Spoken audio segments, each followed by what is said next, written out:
What's up, guys? It's JZNES back again with another Zelda video. Today we're talking about Oracle of Ages, the sequel or switchquel. There you go, I patented that. That's a thing. Switchquel to Oracle of Seasons here.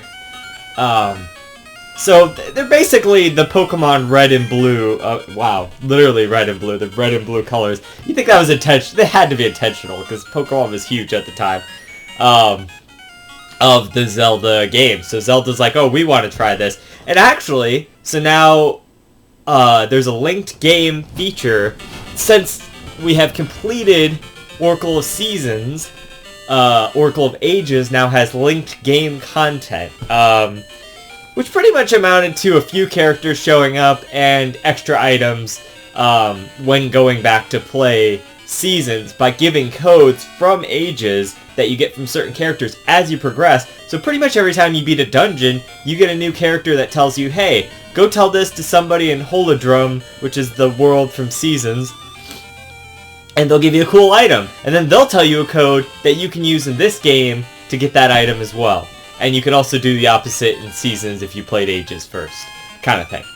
As long as you're playing a linked game, as they call it. It's pretty much post-game content. And then characters from this game will reference the events that happened in Seasons. They'll be like, oh yeah, I remember when we did this in Holdrum and whatnot. And also, like, Pippin, or Pippin? Is that his name?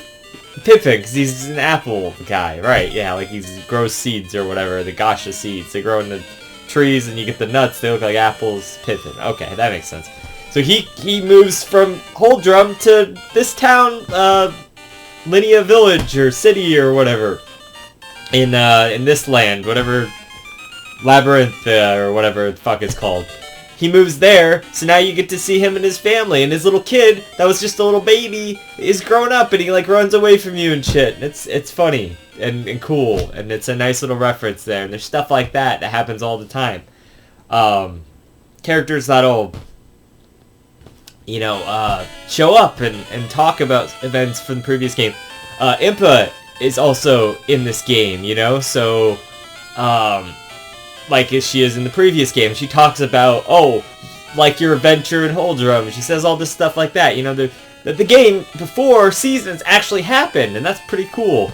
And also, it's interesting because the linked game ends with you on a ship, so implying that these are prequels to Link's Awakening, which I thought they came after Link's Awakening. That's I looked it up in Hyrule Historia. And apparently they do happen before Link's Awakening. So these all lead up to Link's Awakening, and there's a little nod there to Link's Awakening. And even in the credits, or the ending or whatever, the three goddesses turn into seagulls or whatever, which is kind of a reference to what happens to Mara in Link's Awakening if you get the best ending there.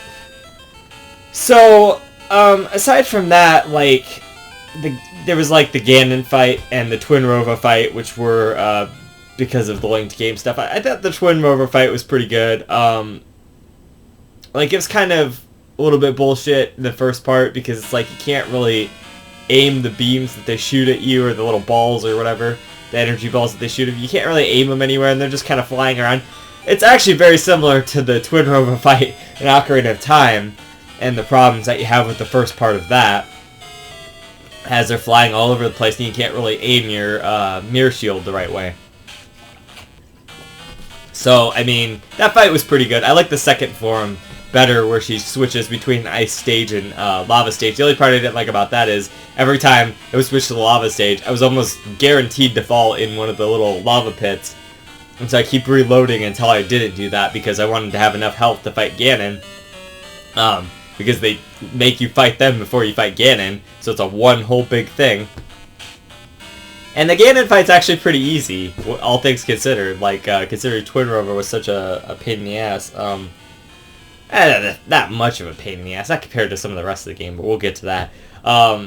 You know, considering that was such a hard fight, the Ganon fight was, it is not like hard, but considering they actually take a lot more hits than Ganon does, And considering I had the fucking Master Sword, because after Dungeon 5 you can get the Master Sword and the Mirror Shield from those codes and like doing little side quests.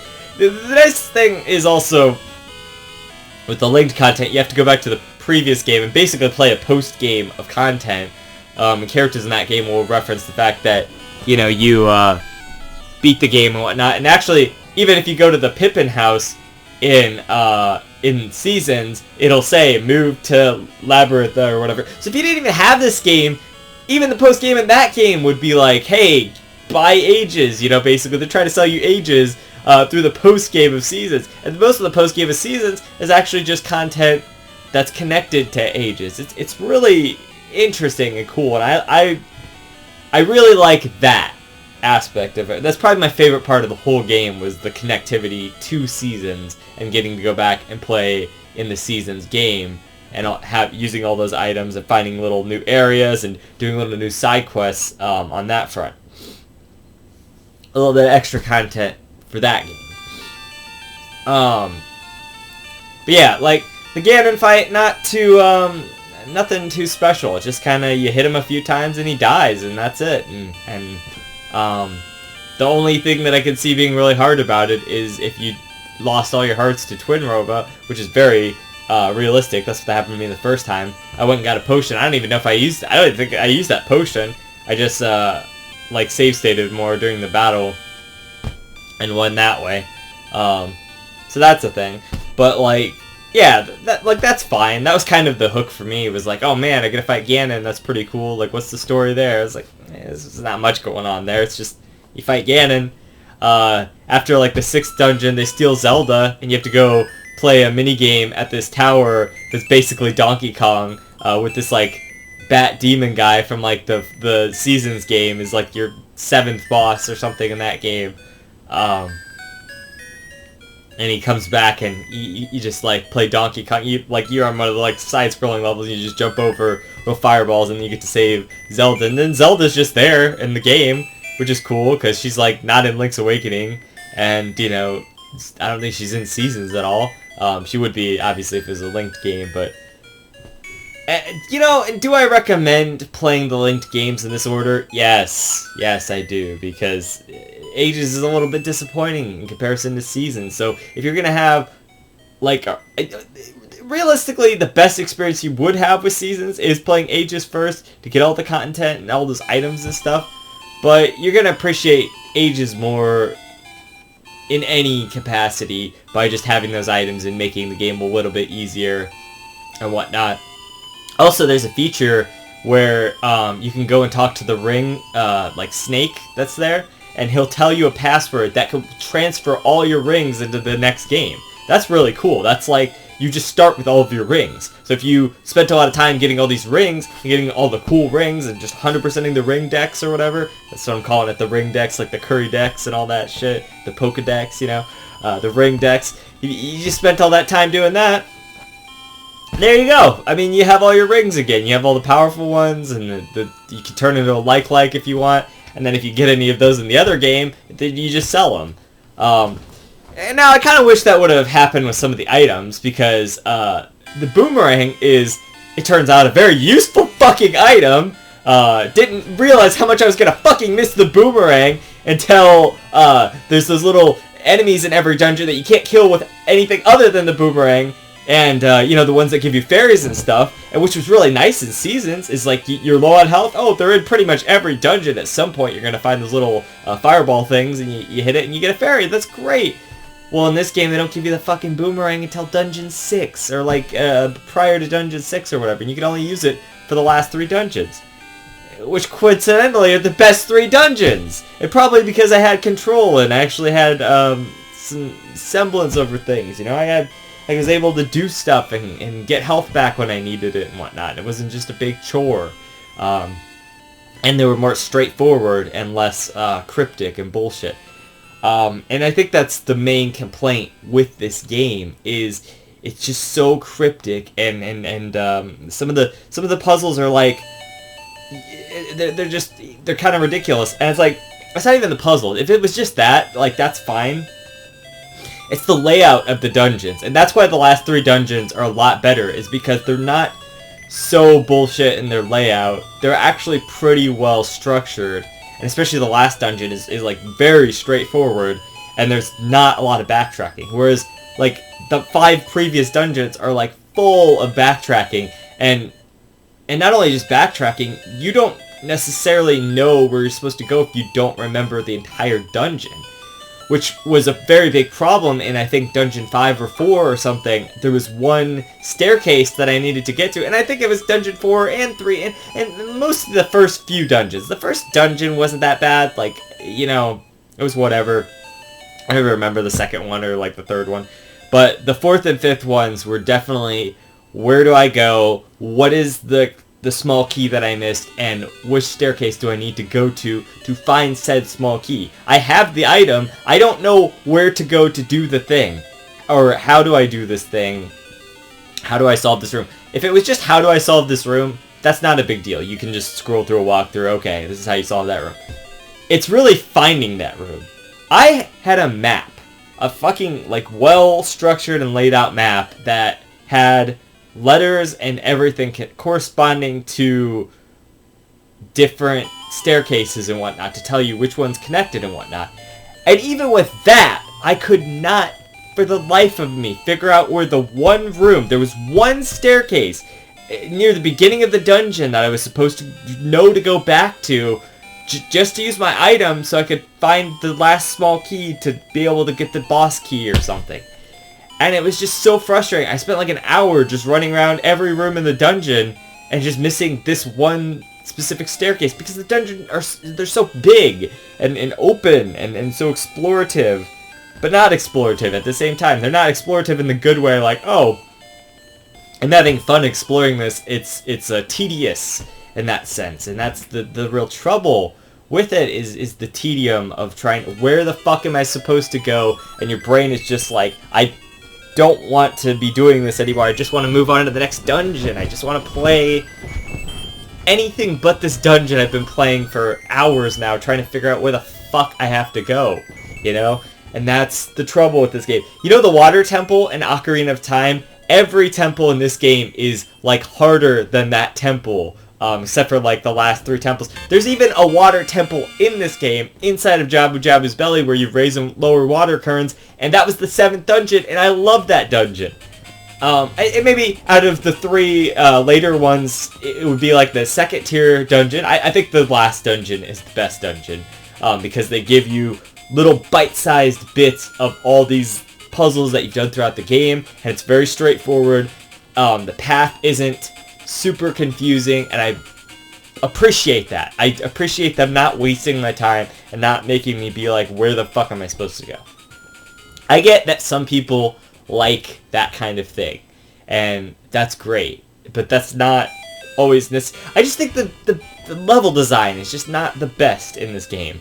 And these are actually, you know, for as much praise as I loved it, Seasons, and I love that game, and I think it's the much better game. So much better than this game. So much better. If you have to play one of these 2 games, you play Seasons. And obviously you gotta play Link's Awakening, I guess after, or I would play it before, because it's really, I know it story-wise takes place after, but it really doesn't matter.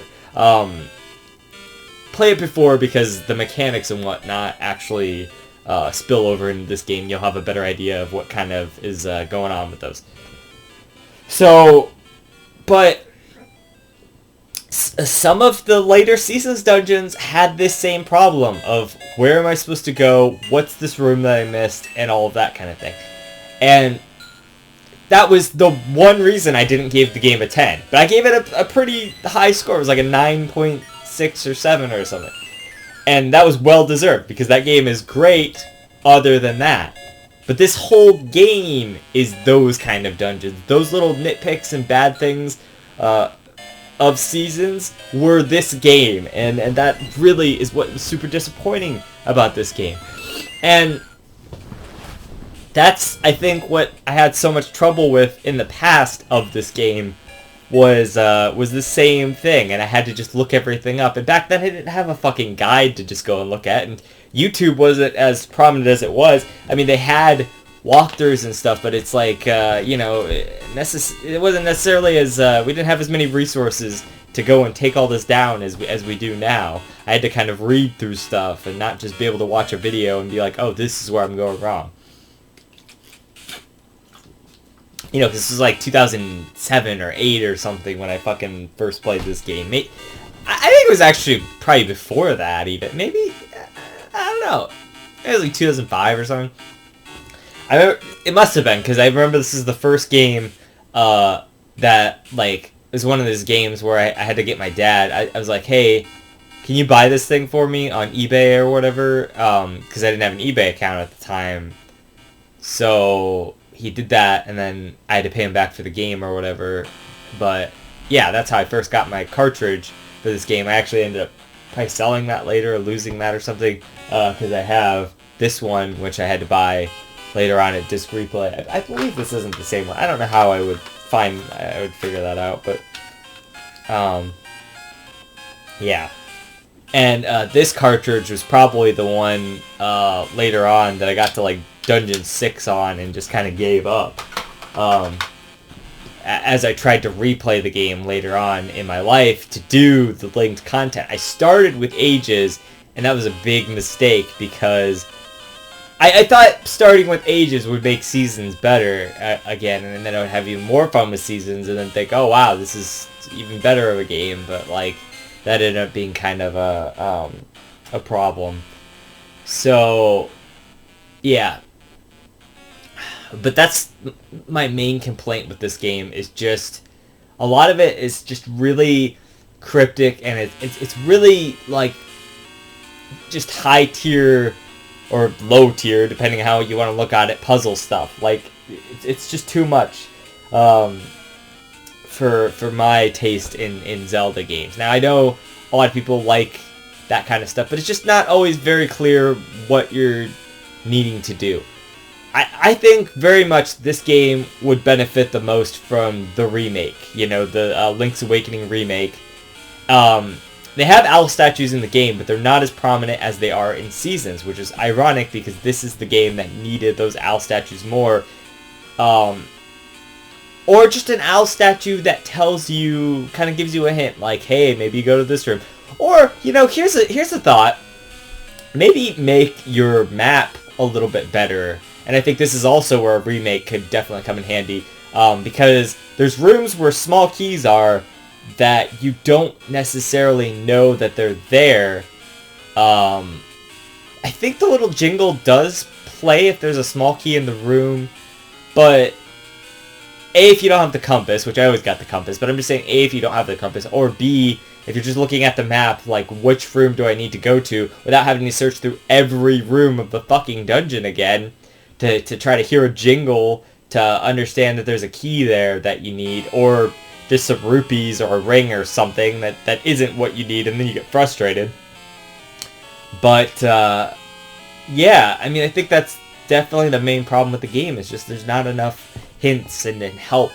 If you're going to make the game complicated, at least give us a little bit to go on, you know? Give us a little direction, some conveyance. Hey, you know, nudge, nudge, like, maybe you want to go this way, you know? And games nowadays have more resources to do that with, and I think they could do that badly. You know, Skyward Sword telling you every 5 seconds, like, hey, this is what you need to be doing. But if ever a Zelda game needed a companion character, most of the other ones that have the companion characters don't really need them. If ever there was a Zelda game that needed a companion character, this is the fucking Zelda game. This one here needed a hint system of some sort, and they don't have it.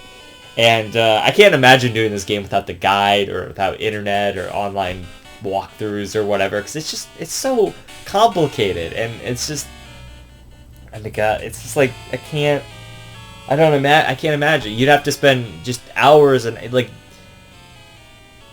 weeks, years, months, I don't know, some large amount of time to figure this all out. And I know that's what some people like, and I get it, that's cool. Now, you know, aside from the dungeons and whatnot, so, like, Seasons had a great overworld and a great gimmick. The great part about Seasons was throughout the world, you would get to change the world in small ways to be able to manipulate it.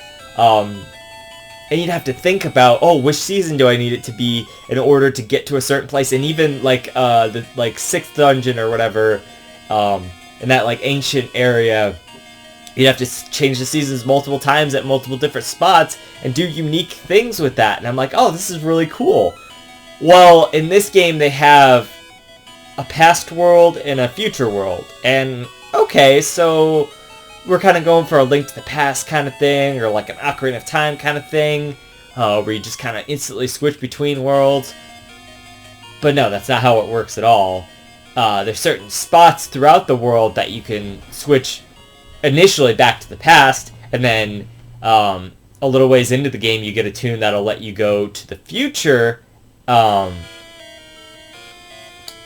But you don't get the tune that lets you switch between either or until like the very end of the game. And it's just like, by that point, it's just so grating that I had to like go to these very specific spots and think like, okay, so I have to go to the past here, and then like, why am I going to the future here? It doesn't make any sense. You have to like really be like super thinking about like 4th dimensionally, you know. You gotta be like a fucking time travel expert to get this shit. Like, okay, if I go to the past here, and then I could do this thing and move this block so that in the future it like does a thing, and like you have to push these vines in front of these different areas, and like that one made sense, but it's like, what does this accomplish for me in either time zone? And just thinking about all of that, and especially there's one part where, and it's understandable why I got caught here. And this is why, this was the stopping point for me, as of my last playthrough of this game, was the fact that not only do you have to know, so Dungeon 6, I like Dungeon 6, but to get to Dungeon 6 is bullshit. And it's one of the worst parts of the whole game. And I'm actually surprised that the game even turned around to have a few good dungeons after that, because those are some of my favorite dungeons, the later dungeons. And like one of the most redeeming parts of the game is those. And some of the characters, they do have some Majora's Mask characters in here, like the Mask Salesman is in here, and Tingle's in here. They have the monkeys from Majora's Mask, that's pretty cool. Stuff like that is kind of neat. They have the little fairies that are the style of Majora's Mask, and I thought that was cool, like the little stray fairies or whatever. So that's neat. I like that kind of stuff. That's all good. But that's just like a little thing. You know, like in the trading side quest, that was like, it spans the whole game. Like, I know in Seasons, you didn't have to span the whole game to do the trading side quest. You could like get it done. It was kind of optional too. I mean, this one is kind of optional for sure, but it's like it gets you the best sword, and in my case, it got me the Master Sword because I had already done the content to get the 2nd level sword from Seasons, which is very helpful, obviously. And then they give you the Mirror Shield, of course, right near the end of the game as well.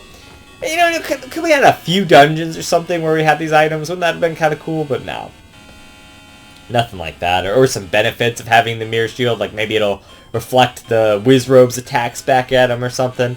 Something I thought of while I was playing the last dungeon is it's actually a lot like an original, like Zelda 1 sort of dungeon. I thought that was pretty cool. So, yeah, I had some notes. Okay, so back to what I was trying to say. My first note here is how I hate having to play 4 mini-games that you're not even considered, you wouldn't even consider significant to progress to get to Dungeon 6, and it's a mindfuck and it's super confusing.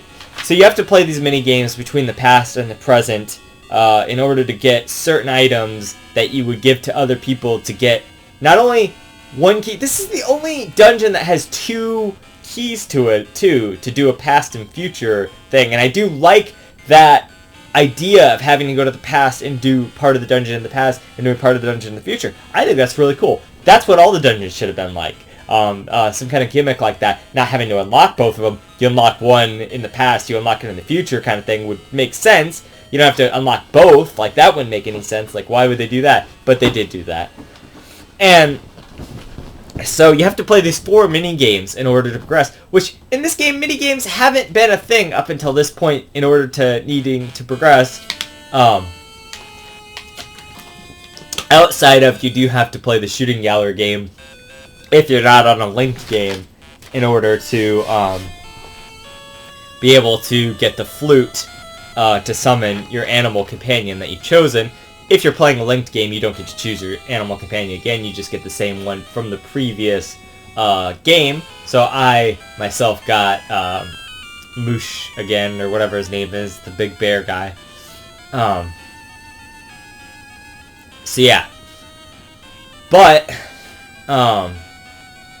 the thing is that you have to play these 4 mini games, and you have to know, like, I think 1 or 2 of them are in the past, and then you have to know to go to the future to play the other one, or you have to know that you switch between the past and the future to be able to even get to the one mini game that you need to get to. It's just like, it doesn't make any sense. It's like, you have to really be paying, like, super close attention to, like, be like, okay, well, I did this mini game. Okay, I got the key. Great. I don't need another key, right? Like, if I'm not gonna pass, I'm not gonna future. Like, or if I, you know, like, why should the key be any different? But it is, and so you have to get another key. But to even know that is just crazy. Like, you would think that the other key might be, like, in the dungeon. You make it halfway through the dungeon, you get the other key, you go unlock it in the past. That's what I thought. But no, you have to do other side quests and other, not side quests really, it's part of the main quest, other content to be able to do this. And there's other stuff like these dancing mini games that you are, like, have to do in order to progress, which, like, it's not about you pressing the right buttons, it's you pressing the right buttons in sync with the, like, Goron guy and all of that. And I'm just like, oh my god, no wonder I fucking hated this dancing sequence back in the day, and I couldn't get past it to get the old key, to get to, like, I think I eventually figured out that I needed to get the old key, but I couldn't do the dancing sequence because I didn't have fucking save states back then because I was playing it on a fucking Game Boy Advance SP.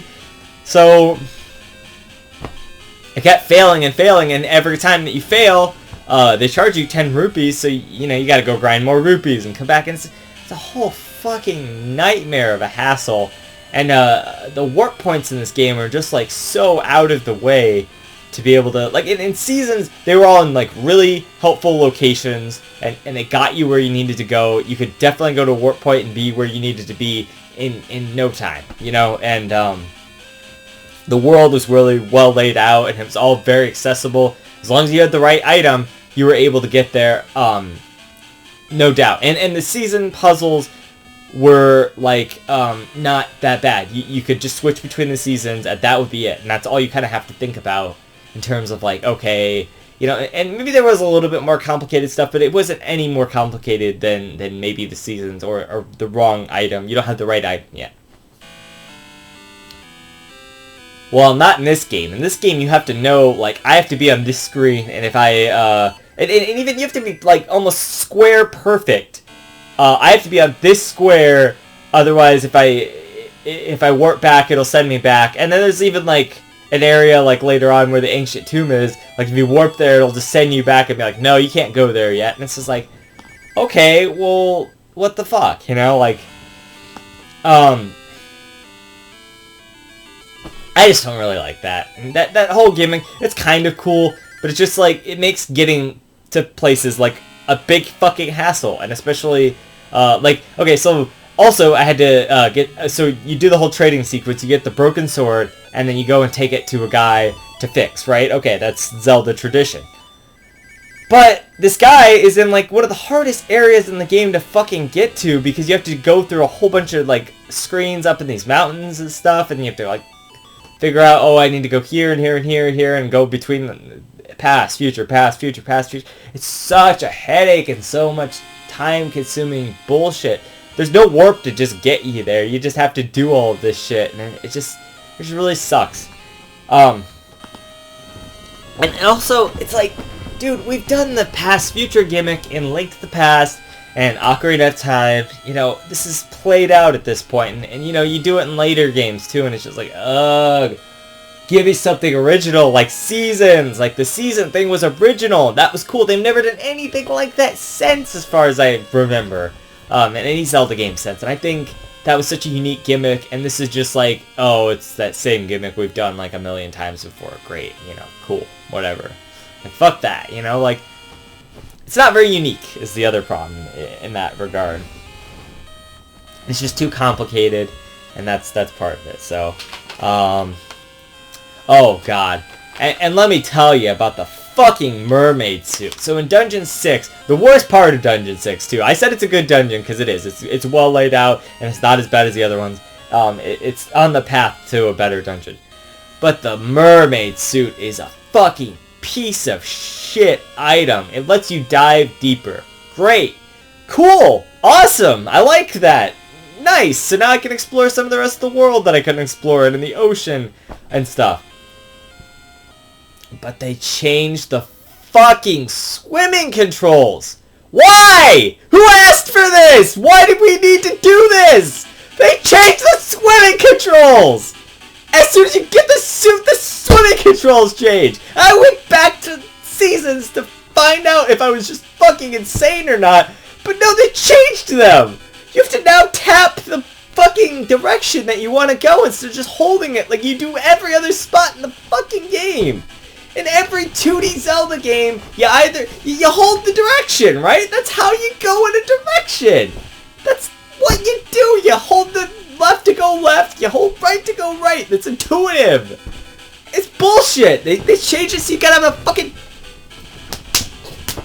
tap that shit, motherfucker. You know, fucking ruin your fucking thumb on it. God, I hate that. Why the fuck would they do that? What's the point of that? It's so stupid. I hate that. God, what the fuck is wrong with these game designers? Fucking Spider-Man. What the fuck is wrong with these game designers? I'm serious. That pissed me off so much. They changed the controls, and then it's just so stupidly slow. I fucking hate that. Why would you change that? And I'm not insane. Earlier in the game, the controls were different. You just hold the direction and you go that direction. And they fucking made you tap the button. Why? I know it sounds like a stupid little thing, but no, it makes everything so slow and bullshit. I hate it. I hate it. That sucked so much, and it makes those later dungeons, the water parts of those dungeons are harder to do. It would have been better if they didn't have that. The best dungeons get ruined by a thing that they fucking goddamn ruined. You know? It's so frustrating. This game could have been so good. And it can be good. All I have to do is remake it, man. And give us more hints. And make the control thing obviously would be fixed. Because they're not fucking idiots. And they can tweak some of the level design and whatnot, and make it a lot easier. Make some more clear forward shit. Do a water temple thing where it tells you kind of what you need to do or whatnot with some colors or something. I don't know. Yeah, so the controls sucked there, but aside from that, the Dungeon 6 was one of the most straightforward dungeons so far, and had the past-present gimmick, which is pretty unique. Yeah, and that's why I started to fucking like it. Except for those fucking swimming controls. And then I said the last 3 dungeons were pretty cool. The Ancient Tomb being pretty straightforward. And cutting the wandering. That's kind of what it was. The wandering and the backtracking like I was talking about earlier. While using many established puzzle types from the game overall. Which is fair. And that's why I like those later dungeons. Because they're really the best of what the game had to offer and refined down to something manageable and actually good. So, like, I get, okay, so, like, Seasons had its second world sort of thing, like, the lower, you know, the subworld or whatever, where all the little hooded guys are, and that was cool, and I liked that. But the second world here is just, like, it's fine. I do like that some things in the past affect things in the future, and I think that's interesting and neat, but it's just...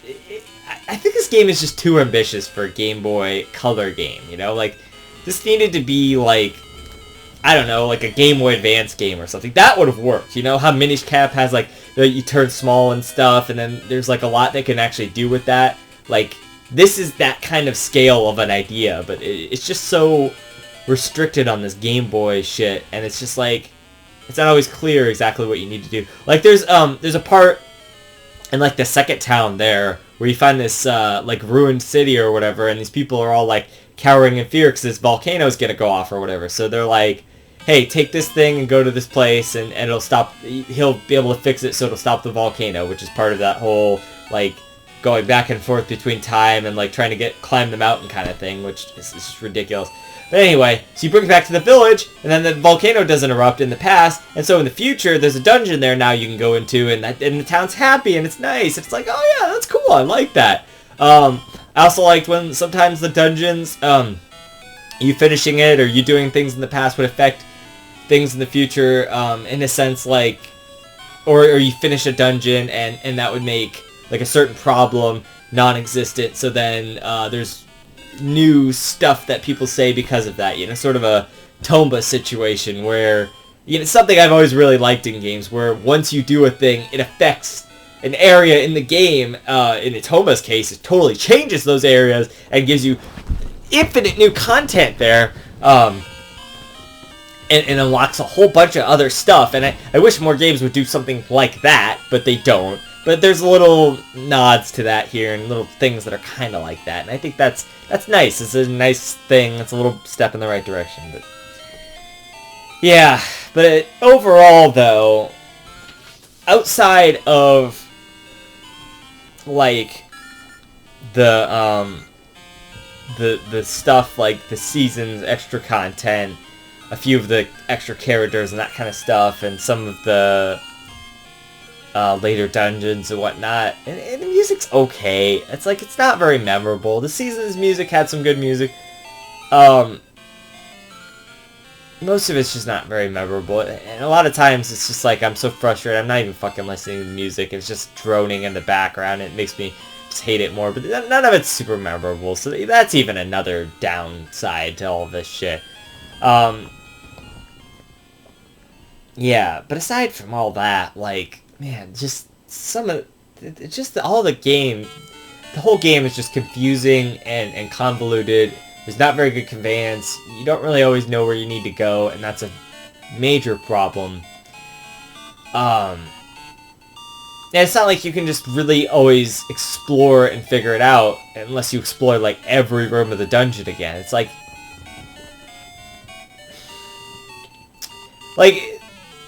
there's dungeon design where you kind of funnel the player back to where they need to be, or give them kind of like a push in the right direction, and I think that's what this game could have benefited from,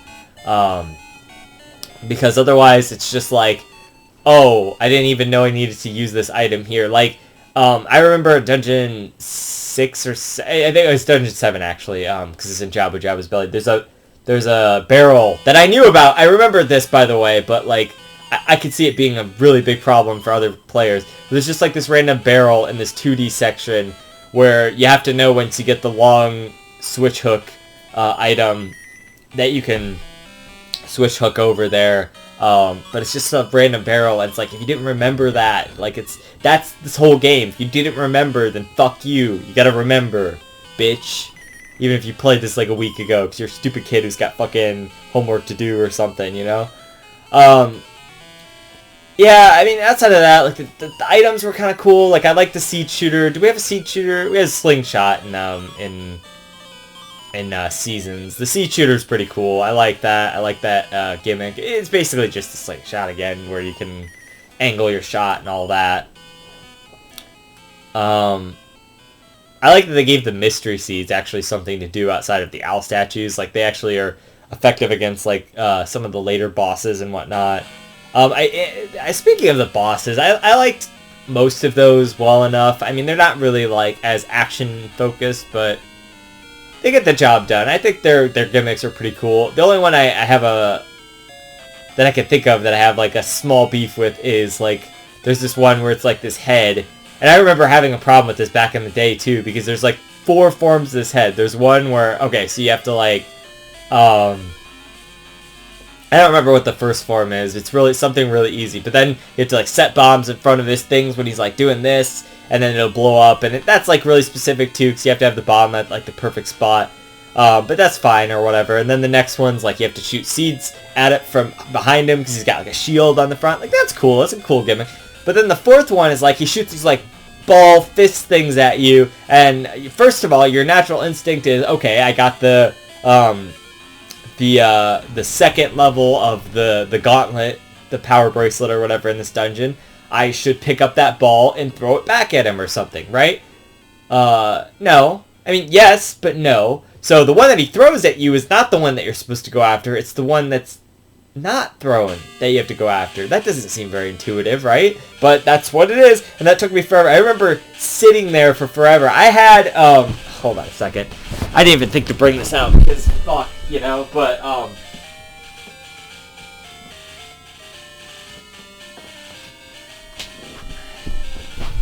I had this is actually the same copy, too.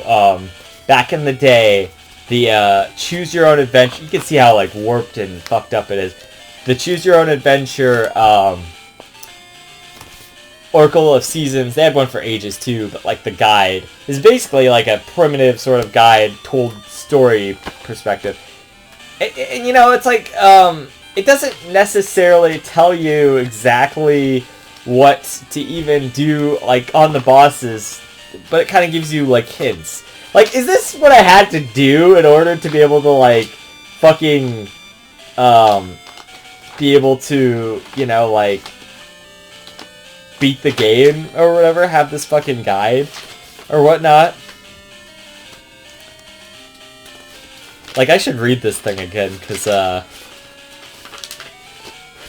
it is kind of interesting. Oh yeah, Maple comes back in this game too, by the way, and she can be in the past, which, like, how much sense does that make? But okay, whatever. I'm trying to see... Wait, what? I've reached one of the worst possible endings of the game. Yeah, you know, it's like, you have to kind of, like, even know where to go in this thing. Okay, here's the ancient tomb. But it's like, I can't even find the... Like, how is this a guide, you know? Like, this is kind of bullshit. I do remember reading this. I liked this back in the day, though. This was, like, basically the only thing I knew about Ages back in the day. Because I played Seasons, but then, I, like, read this and, like, was able to be like, oh, okay, that's kind of what Ages is like. That'd be pretty cool to play. Good thing I didn't, back then. Because, that would've fucked me up pretty good as a kid. I would've been so confused.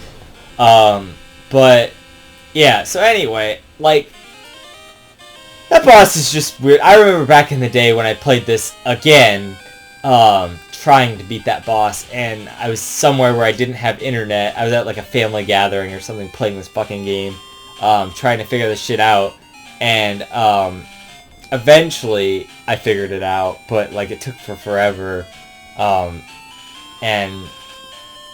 yeah, it was a big pain in the ass. So, actually, you know what? That's kind of fucked up. So this must have been actually the first time I played this game, not the second time, the replay, because I never made it on the replay to the end. So, and that's like the last final boss, or that's like the last dungeon boss. So, interesting. But yeah, most of the bosses are pretty good overall. So, I don't know. I just, this game has so much missed potential, and it's just not as good as Seasons or any of the prior Zelda games. I wouldn't even say any of the Zelda games this far are bad. They're all relatively really good. I think the only one so far that hasn't been like perfect to me is Link to the Past. All the other ones are pretty much, what I give them 10 out of 10s, right? For the most part. I don't know if I gave Zelda 2 a 10 out of 10, but I really like that game. If I didn't, so I would say it's at least damn close. But this is like the first actively, like, maybe bad Zelda game. I don't want to call it bad, because, like, it's not terrible, but it's certainly not, like, high-tier Zelda. And, like, you know, there are a few bad Zelda games, in my opinion, like, at least one, Skyward Sword. I don't know if any of the other ones are necessarily bad, but this is as close as it definitely comes to being on that bad spectrum of, like,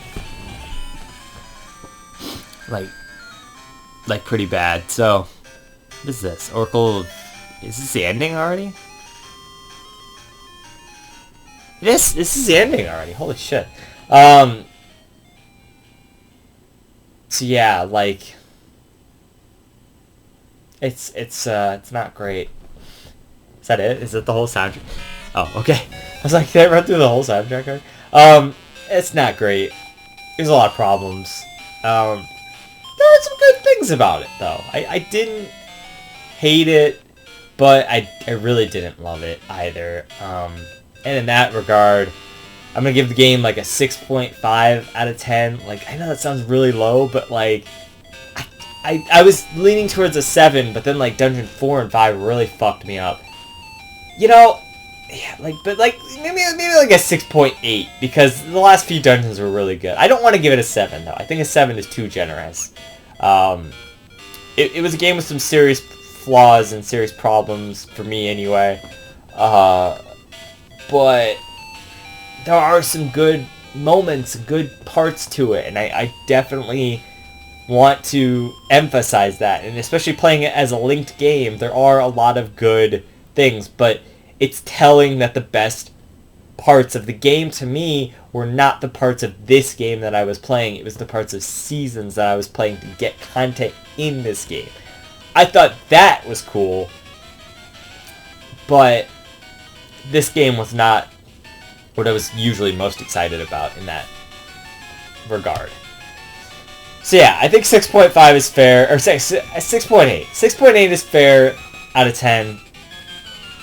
Maybe the first actively not great Zelda game, which is kind of sad. And I think there's a lot of potential here for a remake. If they do the dual pack game, where you finish one game, you don't even need a password, you just go to the next game, and maybe they can even do just like a system with modern hardware, where if you go to the other game, like let's say, okay, so let me lay it out for you. Here's what it is. It's a like you get to the title screen, ages, seasons, you get a choice, right? You get to make your choice, and you can actively switch between them, and you click on one, kind of like the Spyro collection. You know how they have like the 3 games there, and then you can just click on whichever one you want to play, and then so you would click on one, and it'll say, okay, here's your saves, and here's your progress or whatever, and then you click on the other one, and it'll give you the same.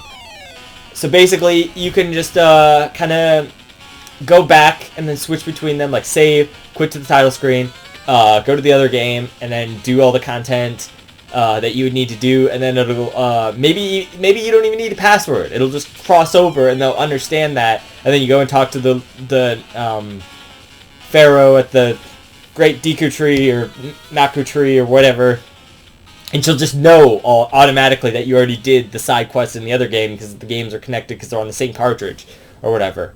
Stuff like that. And then, like, maybe a refined map feature that lets you, like, mark where you put, like, there's a chime here or something that I heard, but I can't do anything with this yet.